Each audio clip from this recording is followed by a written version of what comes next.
Salve a tutti, benvenuti a questa nuova puntata di Soundtrack City, benvenuto Massimo Privitera.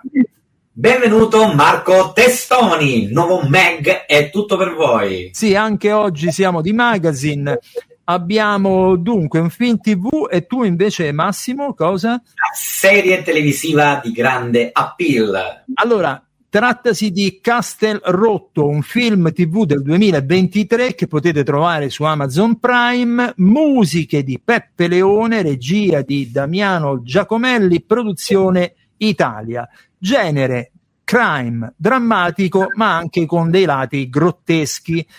Allora, dunque, questo film mi ha incuriosito per prima cosa, date le mie un quarto di discendenza marchigiana, perché è uno di quei pochi film ambientati interamente nelle Marche, peraltro nelle Marche dell'entroterra, dei Monti Sibillini, parlato in dialetto marchigiano. Chi lo conosce, soprattutto quello dell'entroterra, quello del maceratese, sa che insomma è molto divertente ad ascoltarlo, molto musicale, e mi ha incuriosito anche il fatto che l'attore principale è Giorgio Colangeli, che è un grandissimo attore romano che invece padroneggia il marchigiano abbastanza bene, in sostanza, per essere appunto un romano. La storia è un crime di questo vecchio stralunato, molto arcigno, molto spigoloso, solitario, ma nello stesso tempo una figura di riferimento per il suo paese, e tutta una serie di personaggi che ci stanno intorno, che li fanno da contorno, tra cui il primo, lo dico, il re della stand-up comedy italiana, e cioè Giorgio Montanini, uno dei personaggi più geniali e più innovativi della nostra stand-up comedy. Tutti questi personaggi convergono sulla ricerca del colpevole di un assassino che si è svolto appunto in questo paese montano. La regia di Damiano Giacomelli come posso dire, basculante, direi quasi, perché a volte è molto interessante, altre volte ci si perde un po' nella trama, però resta il mood, e il mood è molto interessante, soprattutto dal punto di vista musicale. E qui Massimo capirai perché mi è interessato, perché la colonna sonora è stata scritta da un percussionista, ovvero Peppe Leone. Un percussionista esperto soprattutto sul tamburello, sui tamburi a cornice, tamburi a sonagli, e l'intera colonna sonora è quasi esclusivamente solo percussionistica, e non solo percussionistica, ma anche orientata a questi strumenti che vi ho detto, eppure funziona benissimo. Quindi non si sa se questa è stata una scelta stilistica oppure una scelta di tipo come dire anche economico, perché è praticamente l'80% di quello che sentirete sono strumenti a percussione, ma è tutto assolutamente funzionale, efficace, che va a rappresentare il fatto che in realtà se una colonna sonora è fatta bene anche con un solo strumento. L'importante è che ci sia una capacità narrativa dal punto di vista musicale e anche dal punto di vista esecutivo, direi, per far sì che non sia mai monotona in qualche modo. Ecco. Quindi insomma una colonna sonora che consiglio a tutti, e soprattutto faccio i miei più grandi complimenti proprio a Peppe Leone, perché è riuscito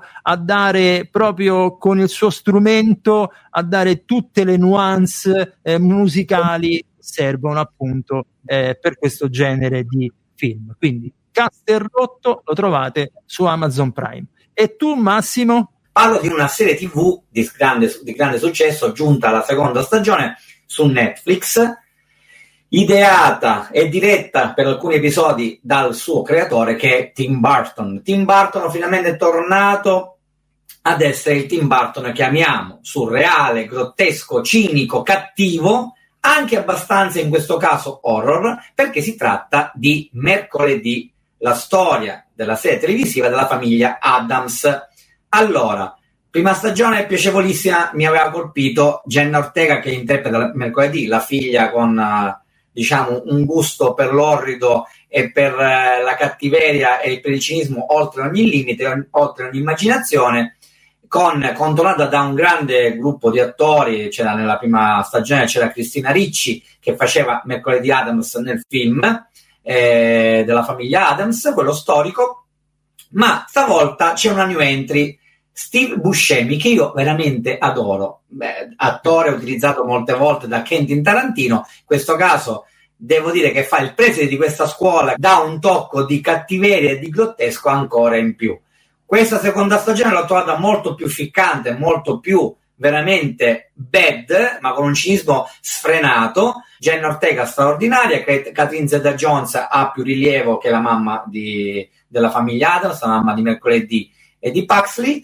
E cosa più importante, le musiche, sempre il tema dei titoli di testa, che è una parafrasi di quella di Vic Mizzi della famosa serie La famiglia Addams, sono di Danny Elfman, ma coadiuvato, come nel caso della prima stagione, da Chris Bacon. Chris Bacon fa il suo grande veramente lavoro, ma soprattutto la cosa che mi ha colpito nella prima parte di questa seconda stagione è una puntata dove lui cita in maniera straordinaria, ma come potevi non farlo, il grande Jerry Goldsmith di Patton, generale d'acciaio, proprio con l'effetto del riverbo degli eco delle trombe, perché c'è una sequenza, tutta una puntata svolta in un campo, tipico campo vicino al lago, dove arrivano questi gasati, invasati militari, ragazzi di scout che vanno contro questa scuola di personaggi sovrumani o anche, come li chiamano loro, disumani o disadattati, ma comunque con dei poteri incredibili. Questo scontro verrà commentato da questa sequenza di musiche che citano veramente a piemani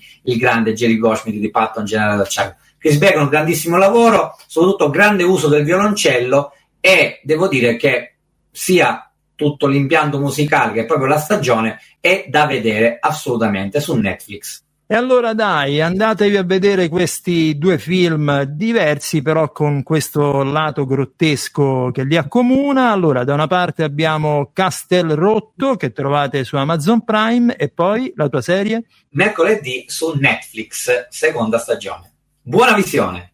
Alla prossima, ciao! Ciao!